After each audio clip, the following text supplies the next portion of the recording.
Assalamualaikum warahmatullahi wabarakatuh. Semangat pagi anak-anak kelas 6. Halo, apa kabar kalian semua? Semoga sehat selalu dan tetap semangat belajar ya. Yuk kita belajar tentang sesuatu yang menarik. Apa ya? Kali ini kita akan belajar tema 3, subtema 2, pembelajaran 1 tentang penemuan dan manfaatnya. Sebelum kita mulai, yuk kita lihat kira-kira apa saja ya yang akan kita pelajari. Yang pertama, tujuan. Yang kedua, materi. Dan yang ketiga, literasi dan numerasi.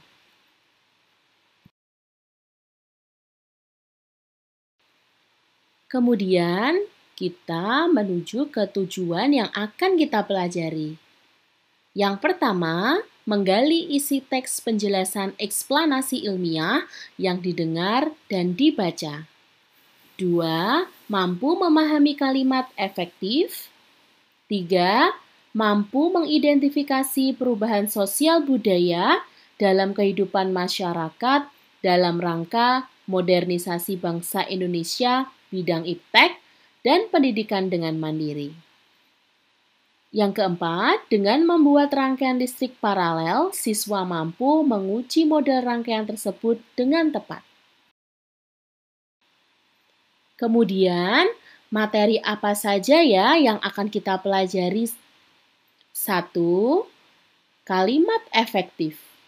2. Rangkaian listrik paralel. 3. Perubahan sosial dalam iptek.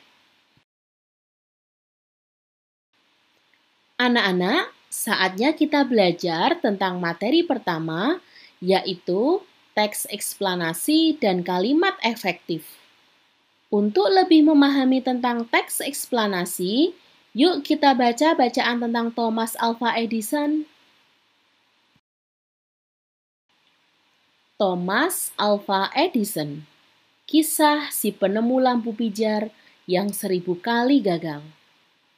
Thomas Alva Edison lahir di Ohio, Amerika Serikat pada tanggal 11 Februari 1847. Thomas Alva Edison dikenal sebagai seorang yang giat.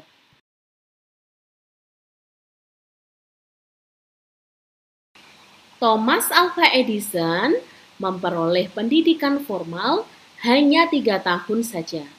Sebab ia dikeluarkan sekolahnya karena guru-gurunya menganggapnya sebagai siswa yang sangat bodoh dan tidak dapat menyerap pelajaran dengan baik. Akhirnya, orang tuanya, terutama ibunya, bekerja keras di rumah untuk mengajar Thomas Alva Edison sendiri dengan cara sekolah rumah atau homeschooling. Ibunya berkeyakinan bahwa Thomas Alva Edison bukan anak yang bodoh. Hasilnya, Thomas Alva Edison muda berhasil menciptakan ciptaan pertamanya, yakni sebuah perekam suara elektronik yang dibuatnya ketika ia baru berumur 20 tahun. Ciptaannya tersebut ia tidak jual. Pada tahun 1879, Thomas Alva Edison berhasil menciptakan sebuah penemuan penting dalam sejarah umat manusia, yaitu menemukan lampu pijar. Sehingga namanya dikenang sepanjang sejarah sebagai penemu lampu pijar.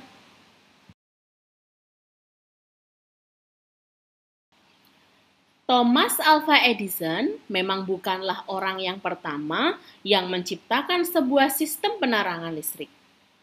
Sebelumnya, lampu yang ditenagai arus listrik telah digunakan untuk penerangan jalan di Paris. Tetapi lampu pijar temuan Edison berikut dengan sistem pembagian tenaga listrik yang ia kembangkan memungkinkan penerangan listrik yang praktis untuk di rumah. Sehingga di tahun 1882, perusahaannya yang dirintis oleh Thomas Alva Edison mulai memproduksi listrik untuk rumah-rumah di New York, dan dalam yang sangat singkat, lampu pijar ciptaannya sudah tersebar di seluruh dunia. Dari bacaan di atas, kita analisis yuk topik masalah, deret penjelas, dan kesimpulan. Sebelumnya, kita harus tahu apa arti dari masing-masing bagiannya. Topik masalah berisi mengenai topik permasalahan yang akan dibahas dalam teks secara keseluruhan. Deret penjelas adalah penjelasan yang lebih rinci mengenai proses dari peristiwa. Kesimpulan berisi simpulan, pesan, atau kesan tentang topik yang dibahas. Setelah kalian memahami unsur dari teks eksplanasi, yuk cari tahu unsur-unsur teks eksplanasi berdasarkan cerita Thomas Alva Edison. Pertama, topik masalah dalam teks di atas adalah Thomas Alva Edison adalah seorang penemu lampu pijar. Deret penjelasnya ada di paragraf 2, 3, 4, 5, dan 6. Kesimpulannya adalah Thomas Alva Edison mulai memproduksi listrik untuk rumah-rumah di New York dan dalam yang sangat singkat lampu pijar ciptaannya sudah tersebar ke seluruh dunia. Nah, sekarang kita menuju ke kalimat efektif. Yuk kita cari tahu, apakah kalimat efektif itu? Kalimat efektif adalah kalimat yang disusun dengan memperhatikan pedoman umum ejaan bahasa Indonesia. Dalam menuliskan kalimat efektif, kamu juga perlu memperhatikan penggunaan kata baku. Setelah kalian paham tentang apa itu kalimat efektif, selanjutnya bagaimana cara penggunaan kalimat efektif. Suatu kalimat efektif harus memenuhi unsur gramatikal yaitu subjek dengan simbol S, predikat dengan simbol P, objek dengan simbol O, dan keterangan dengan simbol K. Yuk kita lihat contohnya. Thomas Alva Edison sebagai S atau subjek, tinggal sebagai P atau predikat, dengan orang tua sebagai objek atau O, di Amerika Serikat sebagai keterangan tempat atau KT. Untuk lebih memahami lagi, kita lihat dua kalimat ini ya. Manakah kalimat di samping yang termasuk kalimat efektif? 1. Tommy pergi ke kampus, kemudian Tommy pergi ke perpustakaan. 2. Tommy pergi ke kampus, kemudian ke perpustakaan. Nah, anak-anak kira-kira atau tepatnya dua kalimat ini mana yang termasuk kalimat efektif? Coba tebak. Ya, betul. Yang kedua, Tommy pergi ke kampus, kemudian ke perpustakaan. Kita lanjut materi kedua, yaitu rangkaian listrik paralel. Rangkaian paralel adalah rangkaian listrik di mana alat-alat listriknya tersusun bercabang. Pada rangkaian paralel, jika aliran listrik ke salah satu alat listrik diputus, maka alat listrik yang lain belum tentu ikut padam. Contoh instalasi listrik di rumah atau gedung perkantoran. Perhatikan gambar rangkaian paralel di samping. Pada rangkaian tersebut, lampu L1 dan L2 dipasang secara paralel, membentuk cabang. Jika lampu L1 padam, lampu L2 akan tetap menyala, karena aliran listrik dari baterai dapat melewati cabang kabel yang lain.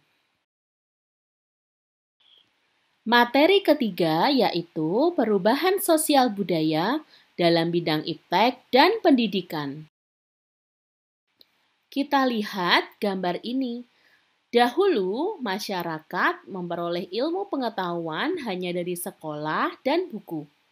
teknologi pada saat itu masih terbatas.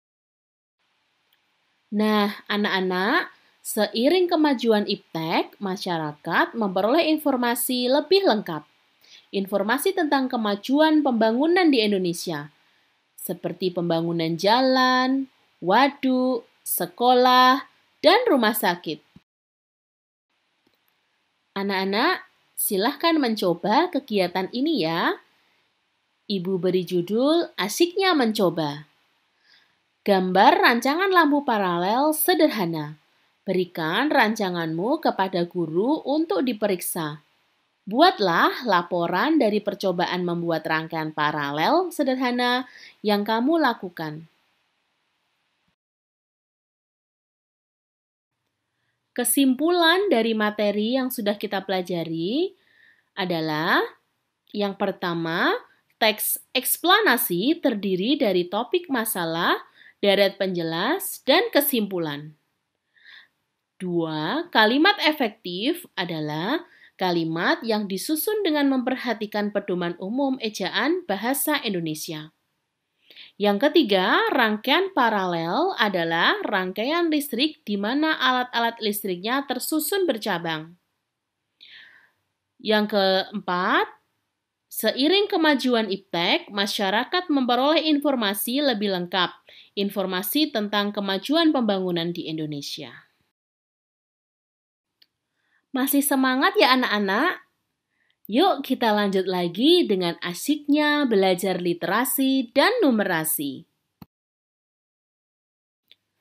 Asyiknya belajar literasi. Pengertian literasi tidak hanya kemampuan membaca saja, tetapi kemampuan menganalisis suatu bacaan dan memahami konsep di balik tulisan tersebut. Kali ini, kita akan belajar huruf kapital atau bisa disebut juga huruf besar. Huruf kapital dipakai sebagai huruf pertama nama orang. Dalam contoh di bawah ini, yaitu penggunaan nama Adi dan Mira. Kemudian, huruf kapital dipakai sebagai huruf pertama nama kegiatan, dan judul cerita atau judul buku. Dalam kalimat di bawah ini, yang menggunakan huruf kapital adalah Lomba Pidato Bahasa Indonesia dan Timun Mas. Huruf kapital tidak dipakai untuk nama pohon, bunga, tanaman, dan nama musim. Setelah kalian memahami tentang penggunaan huruf kapital, yuk kita coba perbaiki huruf kapital pada kalimat-kalimat di bawah ini dengan menuliskan kalimatnya kembali. Selamat mencoba anak-anak. Asyiknya belajar numerasi. Kompetensi numerasi berarti kemampuan menganalisis menggunakan angka. Yuk kita pelajari. Ayo mengamati. Mari mengenal sekeliling kita mulai dari lingkungan terdekat, yaitu rumah. Ketika kamu melihat gambar berikut, apa yang ada di benakmu anak-anak? Ya, sumur. Sumur bukan hanya sebagai sumber air untuk memenuhi kehidupan sehari-hari, seperti minum dan memasak. Jika kita perhatikan, kebanyakan mulut sumur berbentuk lingkaran. Pada pertemuan kali ini, mari kita belajar tentang bangun datar lingkaran. Jika sebelumnya kita menemukan sumur di sekitar rumah, sekarang kita beralih ke halaman rumah. Carilah benda-benda lain di halaman yang berbentuk lingkaran. Anak-anak, sekian pelajaran hari ini. Semoga bermanfaat dan selalu ingat untuk jaga kesehatan ya anak-anak. Wassalamualaikum warahmatullahi wabarakatuh.